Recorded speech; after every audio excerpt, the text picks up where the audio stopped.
Hi everyone, welcome back to my channel, or if this is your first time, welcome to my channel. Anyway, so today I basically will be discussing her interview, and I will also be doing her hair and makeup from her British Vogue cover. I look like a mess right now, don't worry, I'm gonna make myself look very pretty. I will be doing my makeup first. It is very natural. There's a lot of like work on the brows. It's like a pale pink eyelid with like a pink glittery like liner, and then like some dark brown just to like create more depth into her eyes, and then it looks like mascara lashes, and I think that's all she did, but I'll be adding a few individuals just to bring out my lashes a little bit more. We'll see how I feel, maybe I won't add them.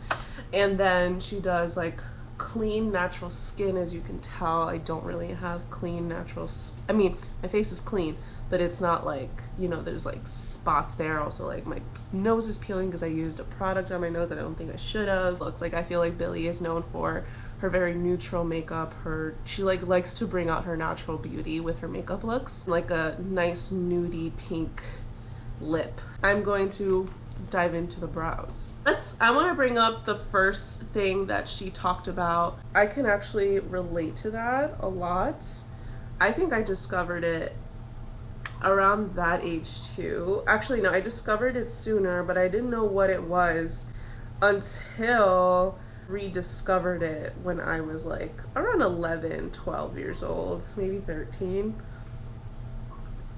And then I remembered when I was not introduced, when I found it when I was like 4 years old. I was like, oh, that's what it was. And that's what my mom like freaked out about. Got it. Anyways, in the interview, she says that it destroyed her brain. This is what she said. I think it really destroyed my brain, and I feel incredibly devastated that I was exposed to so much. She then went on to talk about how she watched violent adult entertainment, which led to various problems. One of them being how she didn't know how to say no during intimate moments with her partners, as well as how her own anatomy of her, you know, looked like in comparison to the women in adult entertainment. So again, I can relate to all of that. I also felt the exact same way. Like I was like, this is the ideal woman. This is like how my body is supposed to look like when I grow up. This is what I'm supposed to be into. This is what I'm supposed to enjoy. And agree with her there. It's just, you know, like it really did give me a different perspective from when I grew up, and I realized my body isn't supposed to look that way. I don't have to like all those things. And I think I discovered that when I was like over 20 years old. It was literally through like lots of Instagram sex positive pages and profiles, and also just like reading a lot of like women empowerment books, especially ones about, you know, liberation. And I realized that a lot of what I was taught in school and from my parents was from a perspective of, one, abstinence, and two, absolute like hatred, or not hatred, but like there was like a fear. It was like a fear of educating me on the subject. Most I got, which obviously was still important, was like STD, STIs, safe, you know, precaution. But even then, it was just like not really extensive. Like I never felt comfortable talking about it with my teachers, and I never felt comfortable talking about it with my parents. So the only source of education I felt I had was adult entertainment. It also didn't help that like TVs and internet didn't have like parental control, you know, like there wasn't, like now I could see that like when you go on Netflix, you can have this setting where your kids like don't have access to like more mature adult films, right? And also TVs, I feel like you can have parental control. Also, like, I feel like YouTube has a setting like that, and if they don't, I don't understand why up to this day and age they wouldn't, because so many kids nowadays at like maybe even sooner than 5 years old are using like iPads, iPhones. It's really their concern for kids to not have access to this kind of entertainment. Why are we focusing our energy on taking down the people and not focusing our energy in protecting the children by means of creating more safety protocols for them on the devices? Whenever I hear a discussion, you know, of like why adult content should be removed and like you know, should like these people need to be put out of business and this and that, is because kids are watching it at such a young age. Like, think of the children. All right, let's think about the children, because these adult content creators are literally creating it for adults. That's why we're adult content creators. We don't want your kids watching this. It's adult. I don't know what else to say or do. I just I don't understand what's so hard. I really don't. What's important for society isn't necessarily to know like, oh, why and how she gained access. Like, that's not really important to us. What's important to us is to see the patterns of what happened after she discovered it. You know, did her parents create, and this is just a broad term, like if any parents watching this, you know, like anybody who has kids that are watching this, ask yourself, like, are you creating a safe space for your kids to feel like they can share this information with you? You know, like, if they did happen upon the content, can they trust you to tell you, and like you not treat them any differently, look at them a different way? You know, like, can they feel like they can come to you and tell you, and like you not turn into this like helicopter parent afterwards, or make them feel ashamed, make them feel guilt, make them feel dirty for what they've watched?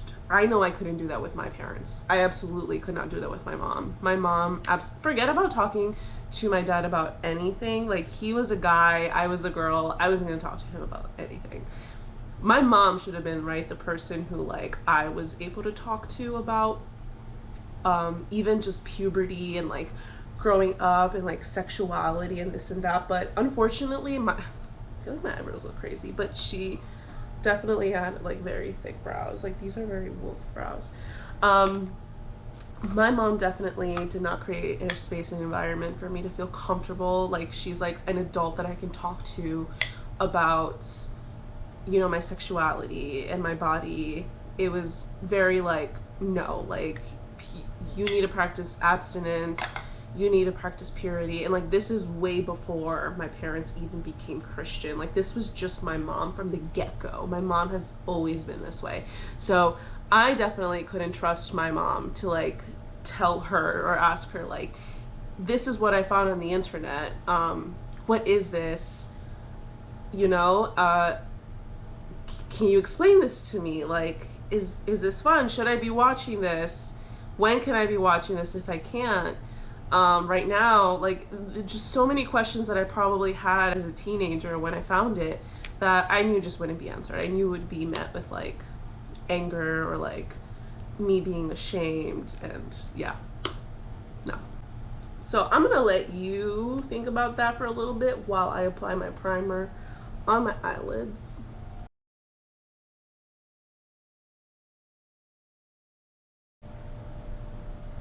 Also, like, if any young adult is watching this, or teenager, or somebody who's like 18 and over, depending on what setting I put on this YouTube video, if you're watching this and you are realizing that you didn't have a safe space to talk about with your parents what you found out, whether in school or with your parents, as I mentioned before, it's okay.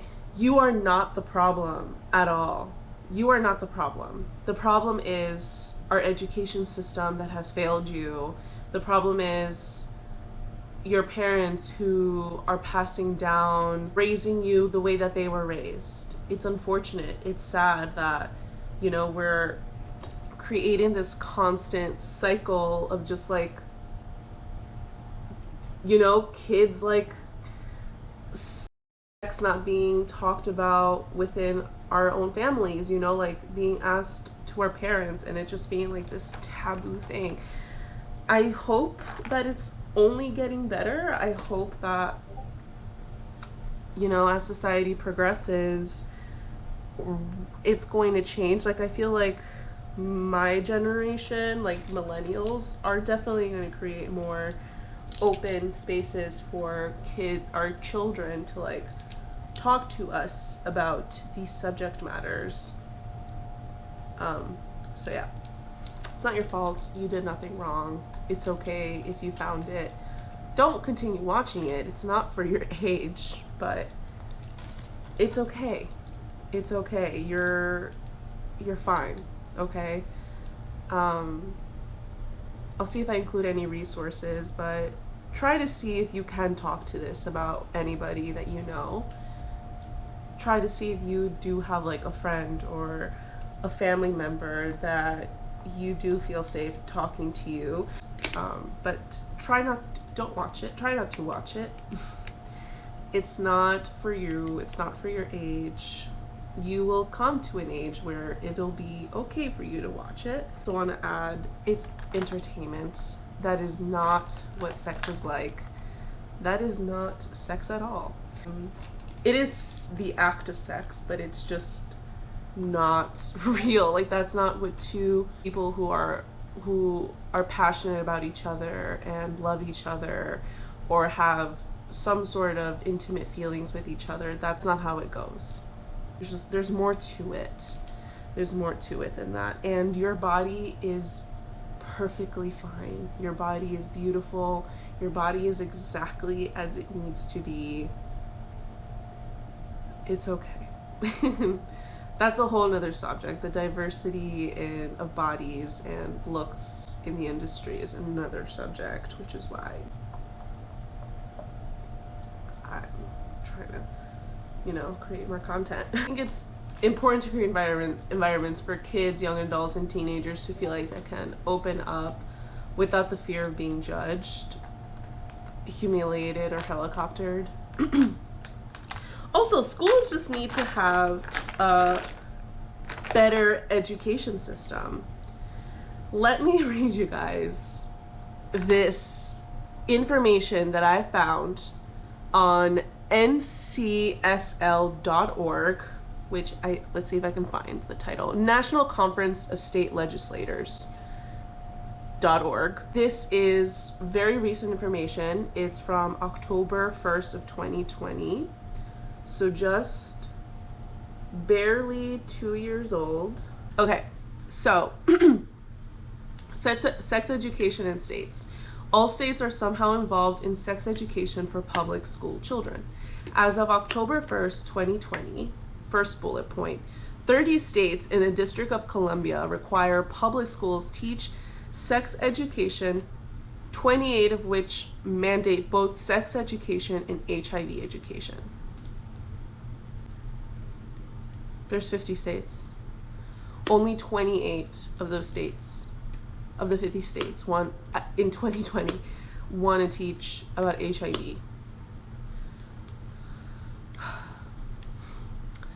Next bullet point. 39 states in the District of Columbia require students receive instruction about HIV. Whereas 22 states require that if provided, sex and or HIV education must be medically factual or technically accurate.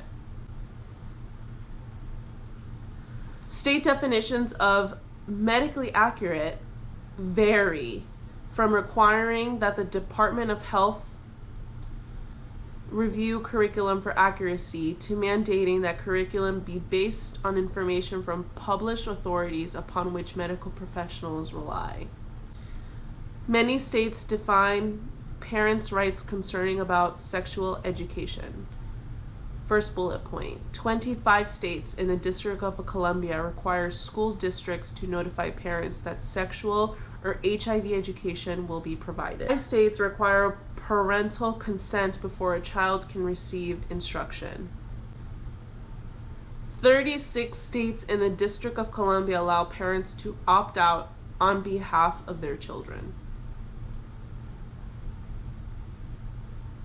So like 36 of the 39 states, parents can decide for their children if their children will be receiving sexual education. I wonder if there's any information on like how often parents opt out for their children. Aren't those numbers wild? Like 39 states do HIV education great. So that means 11 states in the United States don't talk about HIV. And then, what did it say? 30 states teach sex education, so that means 20 states don't teach sex education. That's wild. That is crazy. And like that's a ton of kids, because that's just states. We're not talking about 20 schools. There are so many schools within the states. So this is like thousands of kids not receiving sex education. It makes you like wonder, like, am I the only one here that's like, that's wrong? That like that shouldn't be allowed? Am I the only one feeling that way? You know, like, am I the only one like just saying that that's like how are we allowing kids to like not have a sex education? Governments and like so many of these moms want to like remove the adult entertainment industry and the people in it. Now, let me remind you, that was as of October 1st, 2020.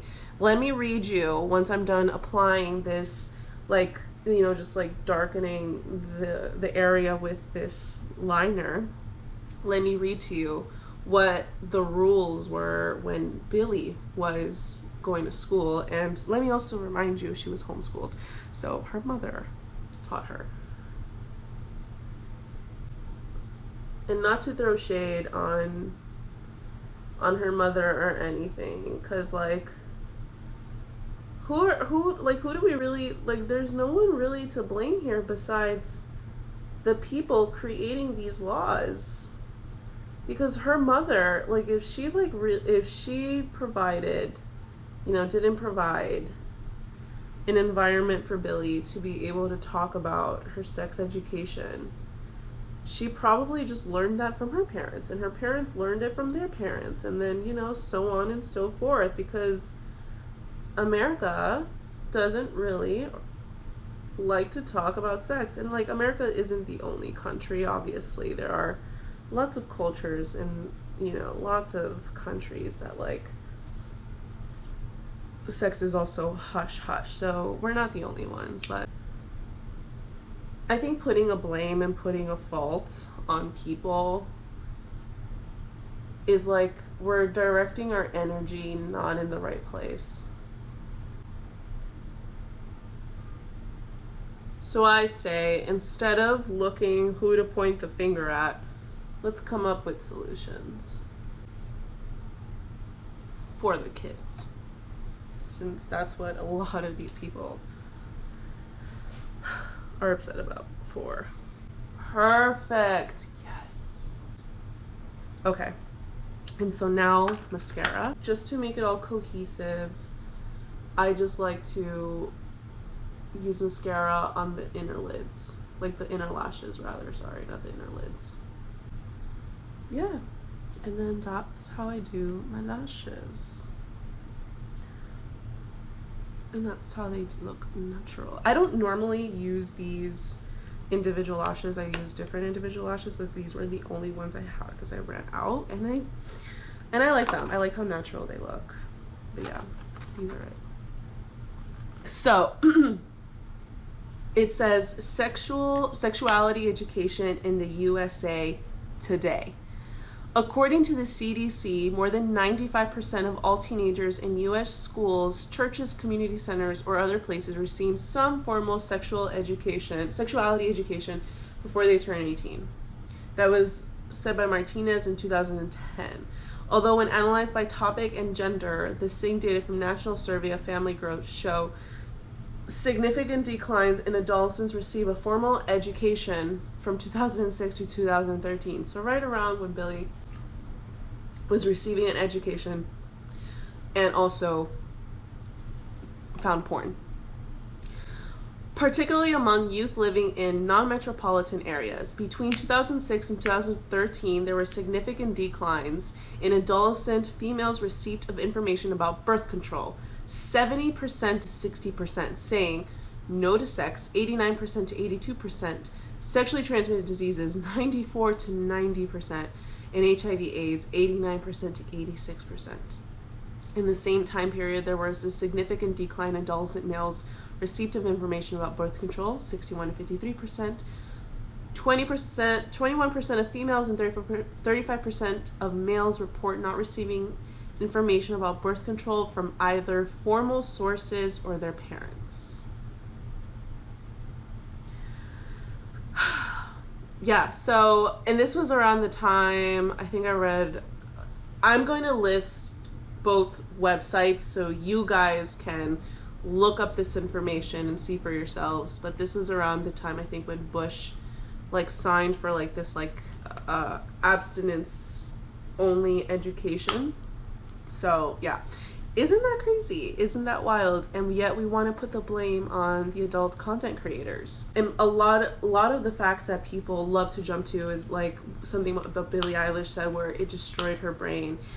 I want to direct you guys to this amazing podcast called Randall Unfiltered. I'm going to link the episode that I'm talking about again in the description below.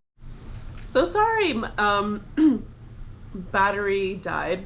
So I don't know where it left off, but I just wanted to reiterate that definitely check out Holly Randall Unfiltered podcast. It's a great podcast where she is in the industry. She is, I think, a director and a videographer and a photographer. And she interviews a ton of adult entertainers as well as people who's just involved in the industry. And one of her guests is Nicole Praus, and Nicole Praus gets into basically debunking all the facts that are out there that porn is damaging to the brain.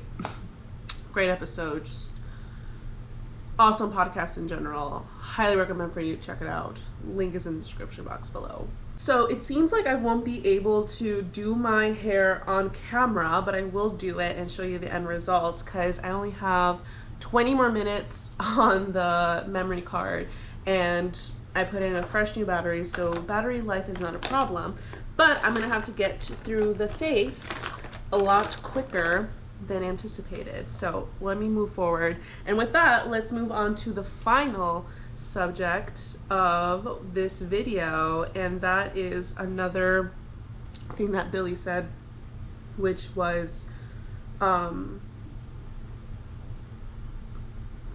porn is degrading to women, which is not true. It's inaccurate, and I can speak from personal work experience. I also just realized that in my hurry I applied my under eye before applying my face. So we're just going to apply this and apply the other side, and then I'll just apply my face around my eye contour, or rather where I applied my, and I just probably will reapply the concealer on top of that again.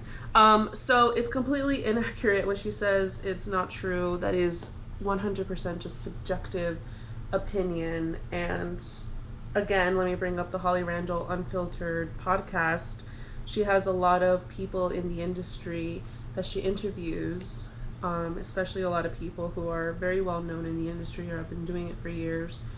And they, you know, they also speak about how being in this line of work as women and business, like brands and just like business owners of their own persona, of their brand, feel empowered. And they've also gone through like a lot of different experiences with their sexuality as people, you know, and as being women, and they found healing within the industry by doing this line of work.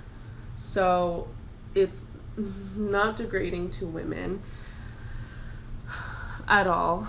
Sorry, Billie, your subjective opinion is not correct. It's terribly wrong, and also not good for you to say. I also just want to bring up her 2 quotes from the UK Vogue interview, because it just like completely contradicts what she said in the Howard Stern podcast. And I think, again, this interview was like 8 to 9 months prior to her podcast interview with Howard Stern. She says in Vogue, "Suddenly you're a hypocrite if you want to show your skin, and you're easy, and you're a slut, and you're, if I am, then I'm proud. And me and all the girls are hoes, and F it, you know? Let's turn around and be empowered in that. Showing your body and showing your skin or not should not take any respect away from you." She also says, and I think this one is the most important one, "Don't make me not a role model because you're turned on by me." The Billie who said that is completely different from the Billie who was in the Howard Stern podcast interview. Like, those are just 2 completely different people with 2 like opposing like points of view. And if she did, when she originally said what she said in her Vogue interview, if she wasn't thinking of like, you know, or like, then that's another issue, you know, like we're never included. Trigger warning, anything that isn't voluntarily done by us individuals, there's like a huge difference between trafficking and people who want to do and want to do porn and want to be in it. Unfortunately, we're never categorized as empowered women, which I don't understand why. In order for us, do you understand how comfortable we need to be in our person and in our sexuality and who we are as an individual to make this kind of content and, you know, like for the world to see, knowing that it's absolutely permanent? Directing your anger here and saying that this is what needs to be cut off in order for, you know, our kids to be safe, in order for morals to stay. It's just plain wrong. It's incorrect. I definitely have been extremely empowered. I'm not saying that every woman needs to be doing this in order to achieve this confidence. It's simply like, this was my journey. This is my life path. Doesn't have to be yours. It absolutely doesn't have to be yours. And I'm not encouraging any girl to like do this when they're of age. If anything, I feel like you definitely need to be older before you join the industry. I started when I was 27, and I think that was a really good age for me to start. What I'm saying is, like, and you don't have to like become a worker to like feel empowered or heal your sexuality with this, but it's, you know, this is my life journey, and I shouldn't be judged for it. Honestly, there is never a win for women, whether you're dressed modestly, whether you're dressed sexy. Like, there's still a male gaze, and men, just like predators, just don't care. You know, there's no way for a woman to be truly safe until there's like so much more to learn, and I feel like we're wasting it on trying to cancel and eliminate the industry when really it's far beyond that. Like, the attention, like the energy where it's being directed to is just like not the right place. Because we already know, like, we make our content for adults.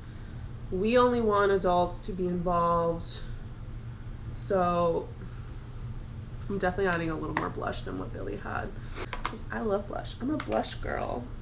What especially upset me about what she said was the fact that she's like this big name star who has a huge platform, and people who are already fighting against the industry and supporting legislators and legislations and laws and stuff that will 100% put in danger, you know, us, that will keep us from being safe and being just on the internet, right? Will put us in danger and provoking us to step outside of our safe space, which is our home, and look for work from outside sources. And to be honest, it's not like we can get regular jobs, because we'll either get fired or we're not going to get hired. There's such a double standard here. Nobody wants to really hire somebody who is in the adult entertainment industry, so there's really no win for us. And so society is making it hard to exist, period. And again, let me reiterate, the attention is completely directed in the wrong direction.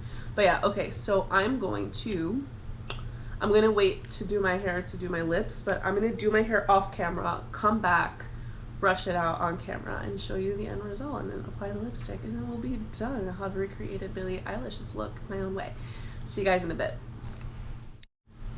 Okay guys, this is the finished look. What do you think? I did my best to recreate her hair. It's like this romantic, like 20s style, soft waves. My hair is very long and I don't have any layers, so it's like hard to create like the bends where she had it bent. But yeah, this is it, and then this is the face makeup. The lips is my own interpretation of her look there. Hope you like it. This was actually really fun to create. I love doing this hair look. It's one of my favorites. It's also very easy. If you guys want a tutorial on this, I will gladly make one. Just leave it in the comments below. But yeah, just to wrap up everything that we read, everything that was discussed today, I hope this video was educational in a way. I definitely intended just to have a conversation around this. I feel like I definitely got a lot of points across. So let's try to find, as a collective, a happy medium, you know, somewhere in the middle where we can all stand and be, you know, have our own opinions and thoughts around the subject. I don't know why my nose is so itchy. But yeah, have our own opinions and thoughts on the subject, while also allowing other people that are different from us exist. Anyway guys, I hope you enjoyed this video. I hope you found it as informative as you can. If you hated it, talk about it below. If you liked it, talk about it below. Share it on social media, like, subscribe, comment, turn the bell on for notifications. There will be videos every Monday. I will see you guys next week. Also, don't forget, I will be leaving all the links down below of all the information that I said you could find in the description box. So don't forget to do that. Follow me on all social media platforms, and if you want a nice little spicy treat, just check the link in my Instagram bio. Only for adults. Anyway, bye guys.